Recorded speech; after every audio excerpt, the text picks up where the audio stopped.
Zdravé, chutné a výživné. Najlepšie kuracie mäso pochádza zo slovenského welfare chovu.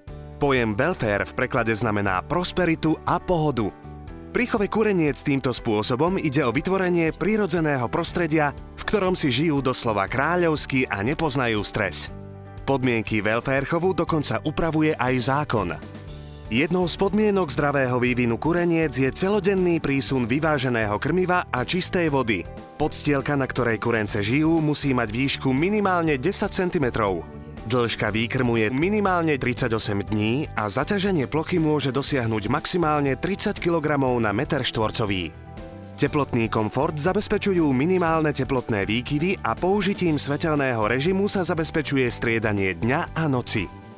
Welfare chov je pravidelne kontrolovaný zamestnancami štátnej veterinárnej a potravinovej správy Slovenskej republiky, vďaka čomu si môžete byť istí, že sa vám na tanier dostane zdravá potravina od domáceho producenta. Aby bolo mäso zdravé a chutné, dôležité je zdravie kureniec. Okrem fyzikálnych faktorov je kľúčovým parametrom zloženie krmných zmesí, prostredníctvom ktorých majú dostatočný príjem vitamínov, minerálov, enzymov a iných potrebných výživných látok. Z pohľadu výživy je hydinové mäso vysoko hodnotené, obsahuje veľmi kvalitné bielkoviny, má nízky obsah tuku a cholesterolu a vyrovnaný príjem dôležitých minerálov. Všetky tieto benefity ho zaraďujú na prvé miesto v dietnom stravovaní. Dôležité je však, aby mäso bolo bez prímesí rastových hormónov a antibiotík, ktoré by mohli zanechať na zdravotnom stave negatívne následky. Kuracie mäso z welfare chovu je prirodzeným zdrojom plnohodnotných bielkovín.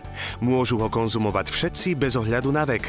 Okrem jednoduchej prípravy doma si na kvalitnom kuracom mäse môžeme pochutnať aj v reštauráciách. V dneskajšej dobe si musíme dať veľký pozor na to, čo jeme. Kráľovské kura, ktoré používam už roky u mňa, je to zdravé kura a som rád, že ho môžem používať od tejto firmy.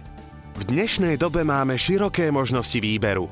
Rozhodnite sa preto pri najbližšom nákupe pre slovenské kura z welfare chovu, ktoré je nielen kvalitné, ale aj chutné.